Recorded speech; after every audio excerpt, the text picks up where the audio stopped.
नमस्कार. संत बाळूमामांच्या आयुष्यातील प्रेमाची एक हृदयस्पर्शी गोष्ट आज आपण ऐकणार आहोत. एकदा खूप पाऊस पडत होता. सगळीकडे चिखल झाला होता. बाळूमामा आपल्या बकऱ्यांचा कळप घेऊन चालले होते. त्याच कळपातलं एक लहानसं करडू खूप आजारी होतं. चालता चालता ते पिल्लू चिखलात पडलंच. ते उठू शकत नव्हतं. पाऊस इतका जोरात होता की लोक म्हणाले, "मामा, सोडा त्या पिल्लाला, पुढे चला. आपण कशाला इतका त्रास घेता?" पण मामा थांबले. त्याने कुणाचंही न ऐकता त्या चिखलात जाऊन त्या लहानशा पिल्लाला उचलून घेतलं. त्याने आपल्या स्वतःच्या खांद्यावर त्या पिल्लाला ठेवलं आणि स्वतःच्या अंगावरचं घोंगडं त्या पिल्लावर पांघरलं. मामा त्या पिल्लाला म्हणाले, "का रे माझ्या बाळा, तुला त्रास होतोय का? तू का असं रडतोयस?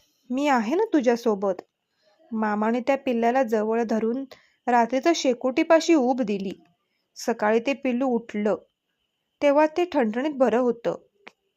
भक्तांनो, बाळूमामांना फक्त आपल्यात देव दिसत नव्हता, तर प्रत्येक मुक्या जीवात, प्रत्येक प्राण्यात त्यांना देव दिसत होता. आज आपण माणसांवर प्रेम करायला विसरलोय. जे ते मामाने मुक्या प्राण्यांना आपल्या मुलाप्रमाणे जपलं, असे होते आमचे बाळूमामा. बोला बोला बाळूमामाच्या नावानं, चांग भलं.